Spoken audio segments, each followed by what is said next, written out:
Darcy Boles, our last debater. Allie has been practicing and warmed up. I'm sorry about that, Darcy, but I know you're going to have some great opinions. Darcy is a remote work expert. She is a consultant and she is an influencer, and she also runs 1-800 remote work coaching. So you can dial her up and get some great advice to wonder how to make remote actually work. And so what we are going to talk about today, and Darcy, I think you were just in Mexico City since we're talking about Mexico. Is this true? I was in Mexico City. I've slow madded in Mexico City for a month, and I've been there 4 times in the last year. So I could have been a part of the problem too. All of So we are going to talk a little bit about having strict rules and strict routines versus go by the seat of your pants. So obviously we had a lot more structure when everybody was working from the office. You commute in usually at 8 a.m. You leave at 5. Dolly Parton has sung songs about this. So that was a thing. Now we have removed those constraints, but how much kind of routine and structure do we need? So with that, we are going to be chatting about that topic, and we are going to talk about why it matters first. So Allie, I'm going to give you 1 minute, and I want you to talk to us a little bit about why you like to fly by the seat of your pants. I was waiting to see if people would guess who is who. I brought this topic up yesterday with some family members, and they said, if Allie, you are not fly by the seat of your pants, then we do not know you. For me, spontaneity and personal choice in everything are deep-rooted values that I've lived my life by day one. For me, flying by the seat of my pants means that in every single moment, I can take a step back and ask myself, what could I be doing right now that would serve me in my goal to get work done, in needing to take rest?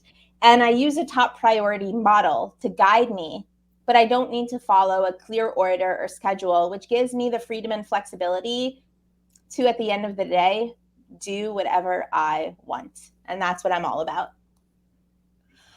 Awesome. Thanks, Allie. I have to say, when Allie does, when I co-work with Allie, she always brings me to really fun places, and I end up getting really nice food and really nice coffee. And it's much better than my personal routine. So with that, Darcy, we are going to give a minute to you, and I want to know about your strict routine and what that looks like. So I'll give you 1 minute. Absolutely. So strict routine for me is so important. I'll get a little personal here. I actually have endometriosis, which means that 2 weeks out of the month, I feel great. And 2 weeks out of the month, I feel pretty terrible just with my body. And so being able to have that routine is so important for me. I get up every morning at 6 a.m. and I have a breathwork community that I breathe with. I have a golden retriever that needs a 7 a.m. walk every morning. And so she's got to get to the beach. And so really having that routine as being a highly sensitive person and somebody who can get easily ungrounded, for me, it keeps me so grounded and anchored in the work that I'm really able to do.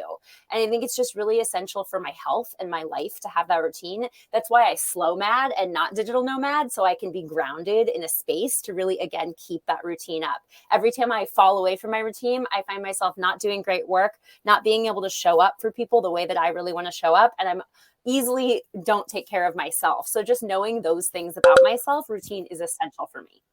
Awesome. And Darcy, I forgot to mention in your bio, is surfing at all in this routine?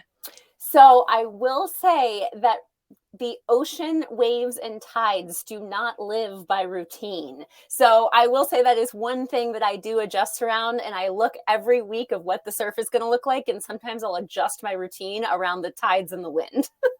Okay, that is a fair constraint. You need to not here. Water the earth. What'd you say, Allie? I said, you're throwing me a bone here. You're making my argument easier. Awesome. Okay. And I have a dog park near me, and so I like to look at the dogs near me. I do not have my own, but golden retrievers, it's bringing back memories of growing up. My neighbor had one. Okay, we are going to give 3 minutes to Allie, and she's going to talk more about this going by the seat of her pants. All right, so here's the deal. I think human motivation is incredibly important, and knowing the human motivation of people you work with, people you manage, is critical to being a high functioning remote working team. I have learned long ago that if people impose routine to me, and if I impose routine on myself, that work won't get done, that I will sit there and I will try and I will focus, but my energy will not be at its highest. I will not be as focused as possible, and the quality will suffer.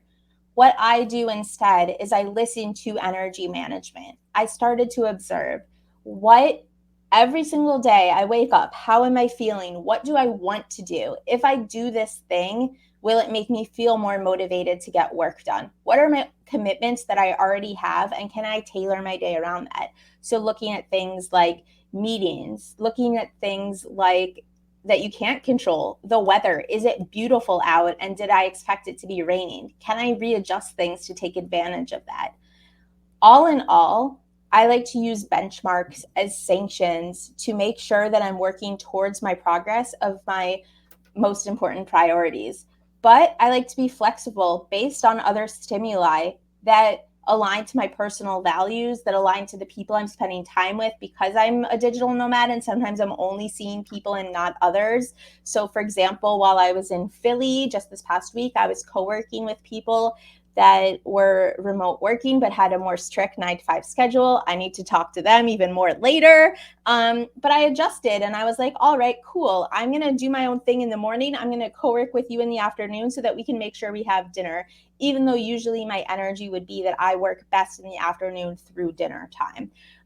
Accidents happen. I was supposed to take a day off work. If I was working in a traditional environment and I took that PTO, you know what happened? 10 minutes in, our car broke down.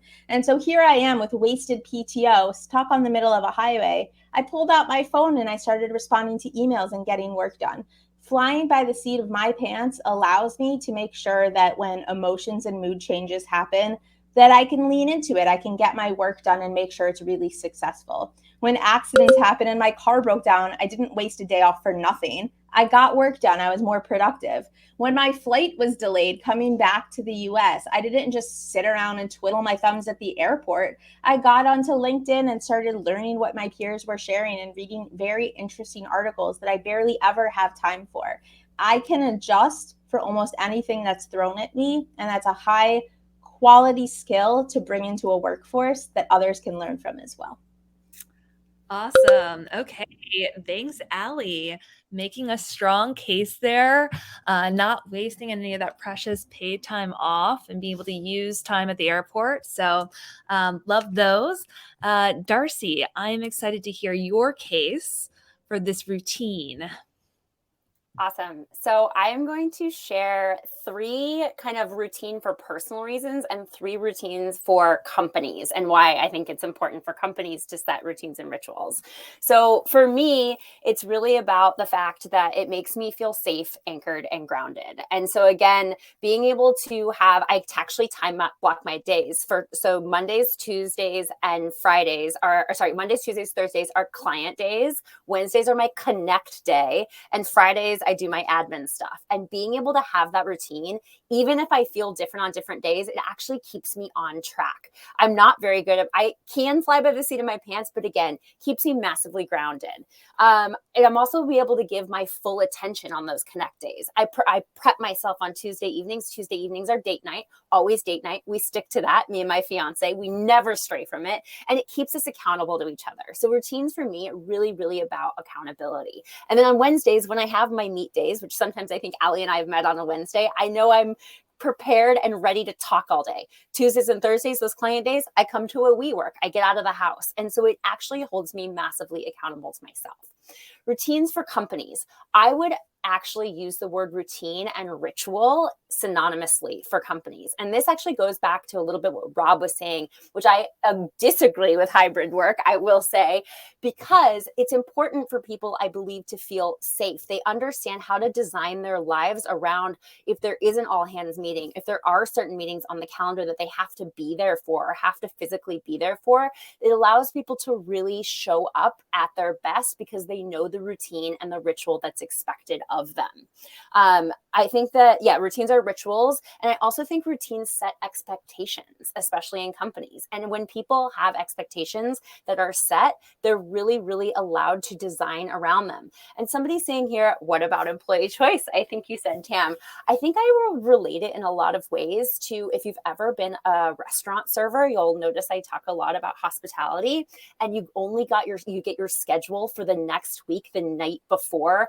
How annoying that is. You can't plan anything, right? That's sort of how I think about routines in the workplace. How am I supposed to plan anything if I don't know what's on my calendar? I don't know what these rituals are that I can plan around. I think that's a really important thing to note.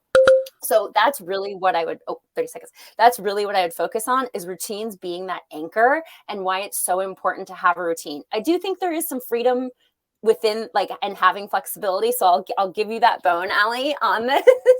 But again, I really think they're helpful for mental health, physical health, and being able to do the best work of your career when you have a framework and you either design it yourself or a company sort of helps design that for you, so you can show up within that framework. Awesome. So it sounds like Darcy has some very fun rituals and routines, and it allows her to be able to actually do fun things versus wondering if something's going to randomly be scheduled the night before on her calendar. And I love the idea that you have specific days set for specific things. One of the people that we interviewed for our book, Steph, who actually lives in Boston, was my coworker at Automatic. She does a very similar thing of, like, I do these kinds of things on Fridays, I do these kinds of things on Mondays. And by having that very loose structure, it helps her kind of plan those days. Okay, so both compelling arguments. Now we're going to go to a little rebuttal and lessons learned.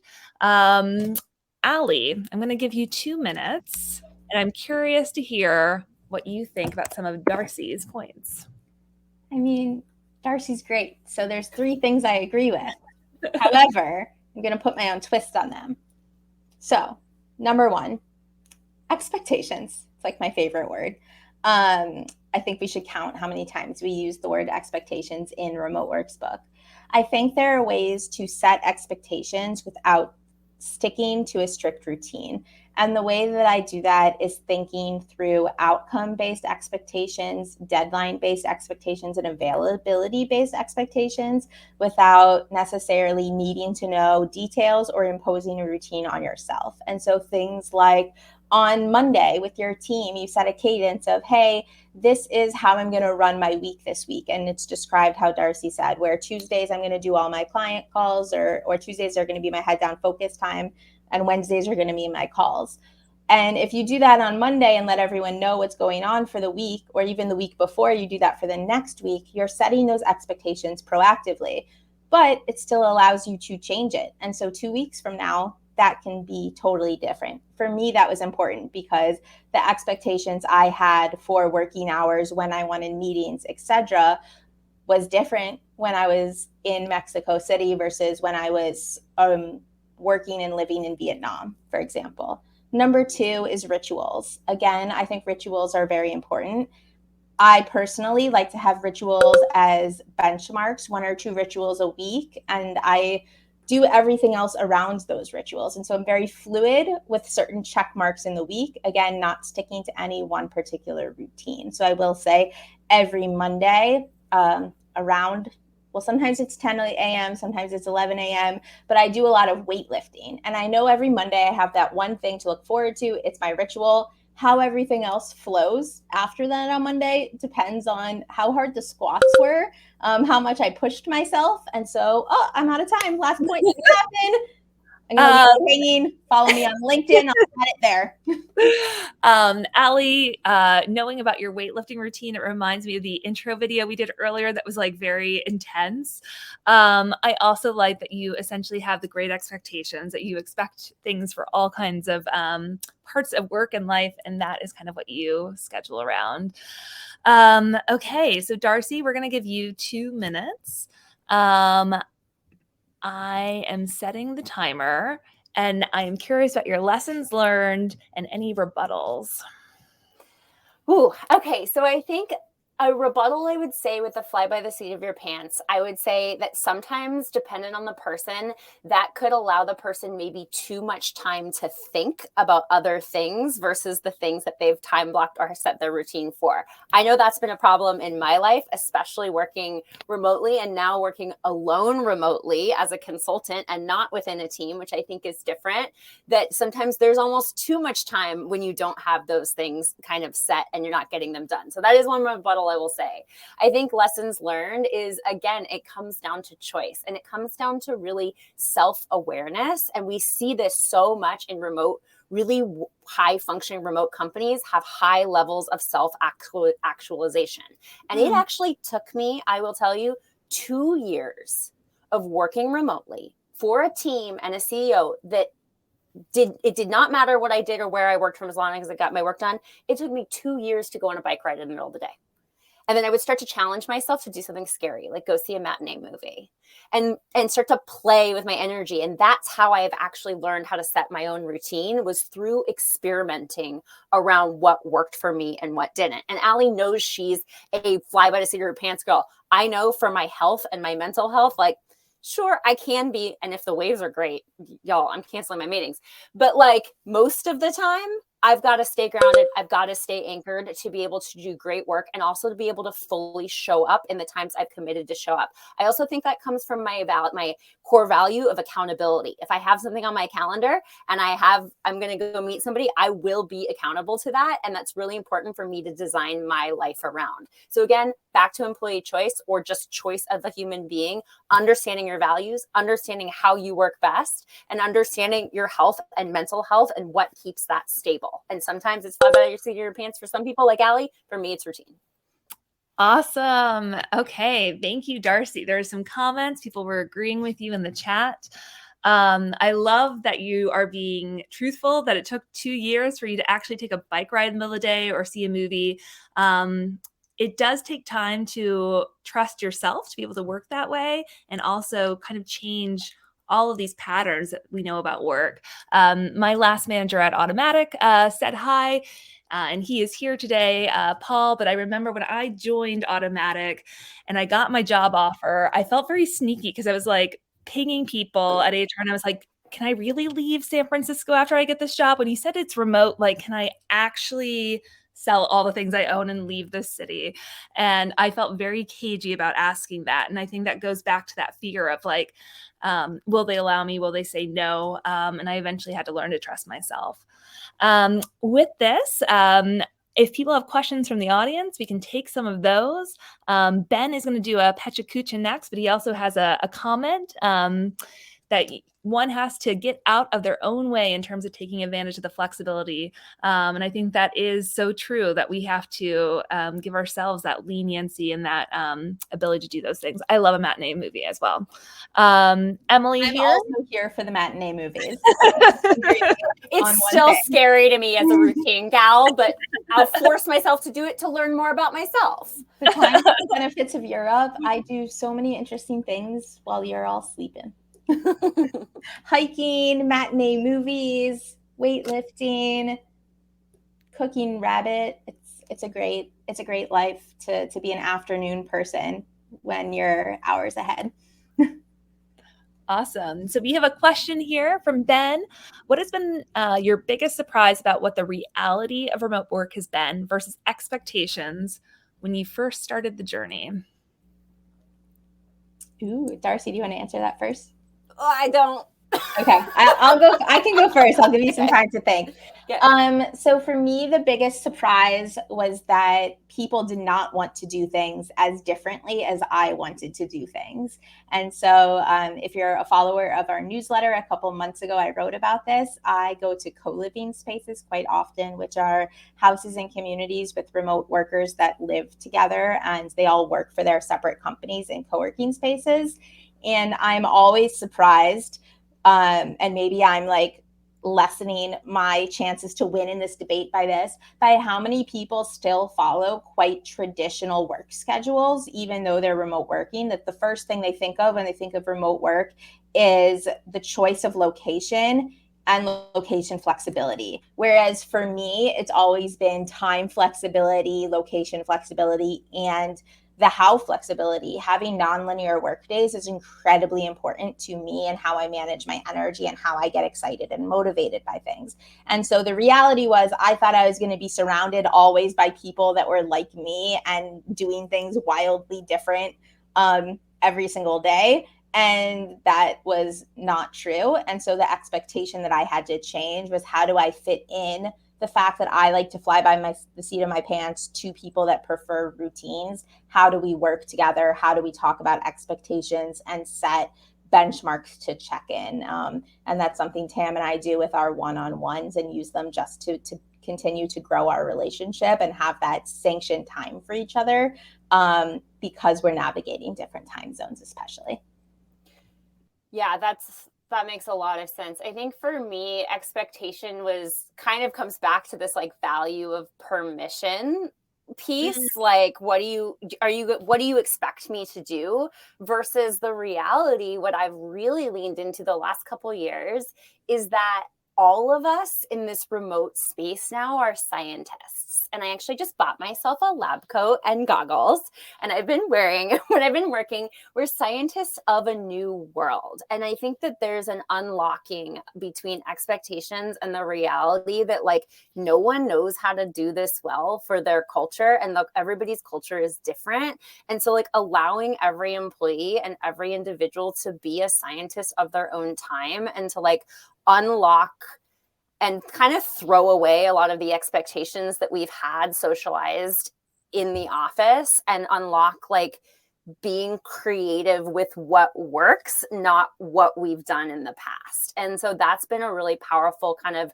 reality of remote work, is like there's no path there's no clear path through these woods, and like it's the path that we get to carve. And the reality is that now I've discovered I get to now, again, coming back to that, like work in a community. I want to work with people who share those values, and I want to be a scientist with them to put the right ingredients in that are in the alignment of those values and the goal of what we're working on.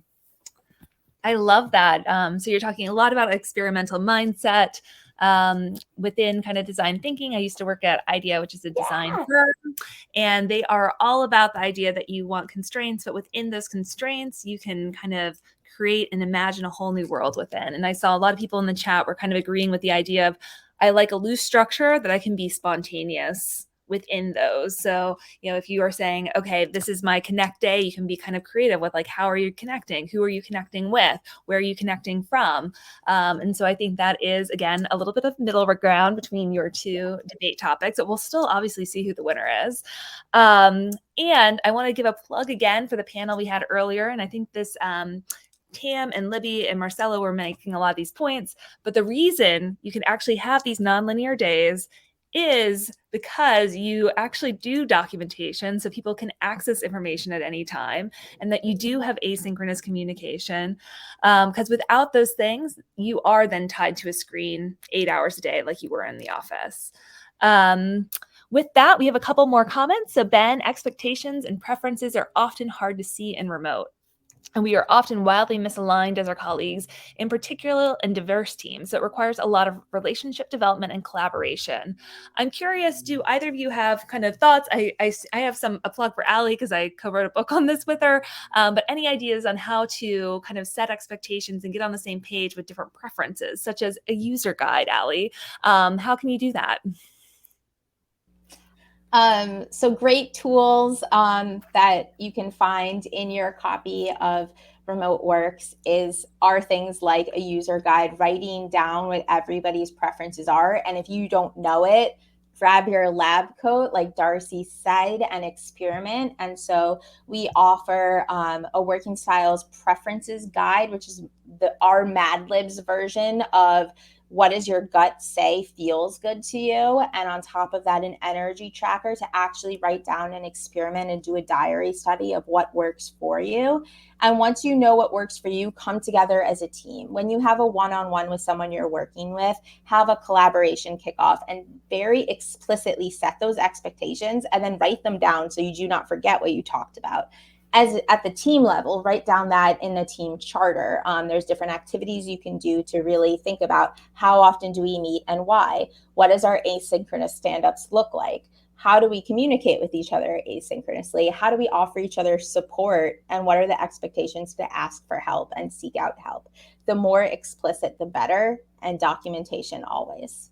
Darcy, anything to add? I'll add two things there. I once worked with somebody who was an insomniac, and they actually worked way better in the evening. And all it really took, they were a customer service representative. And what the manager did was actually design their customer service 24/7 schedule around people's preferences, just because they asked what they were. And I think that's really the point here is like, just ask. Like, your people have all the answers, they'll tell you. And I'll do one more plug that actually Emily, who is on this call, who's commented a few times, I've worked with Emily for about 8 years at different companies.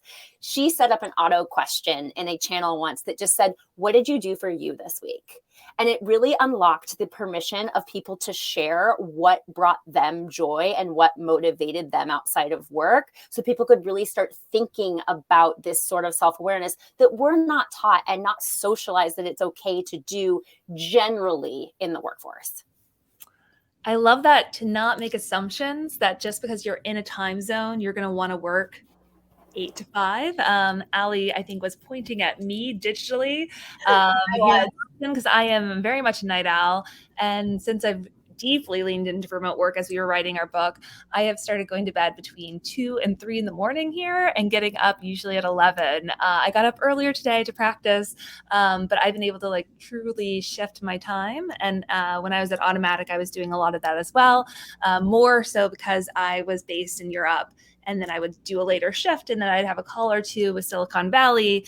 And it was just so much better for me compared to a life when I was in, Ben and I used to work in management consulting together, and I would take the 6 a.m. flight every Monday. My first project was in Vegas, or I had to fly to Vegas to then get to somewhere in Utah that we would drive to. So it was a 10-hour commute, and I would be like the only person that was not going to Vegas for fun.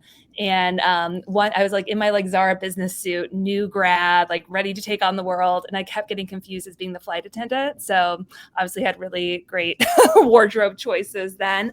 But yeah, that was not my favorite time of day. And so I find myself able to be a lot more productive, and I'm not tired all of the time, and I can also take a nap if I want to.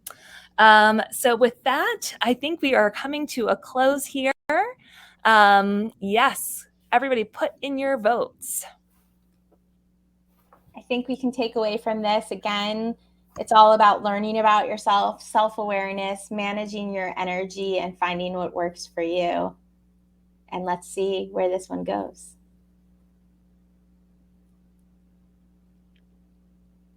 No one voting. All right. It looks like. Okay. Should we do a countdown? Yeah, let's do a countdown. 10. Oh, I'm going to shifts happening. 9, 8, 7, 6, 5, 4, 3, 2, 1. Ooh, Darcy. I can't see. No, I can't see the percentage. You got 52.94% with 9 votes, and I'm coming in behind at 47.06% with 8 votes. So a very close call. Close call. Hey, spontaneity, routines, communicate your expectations clearly. Don't leave your coworkers hanging. There's a way to do both with remote work, and that's why we're all here.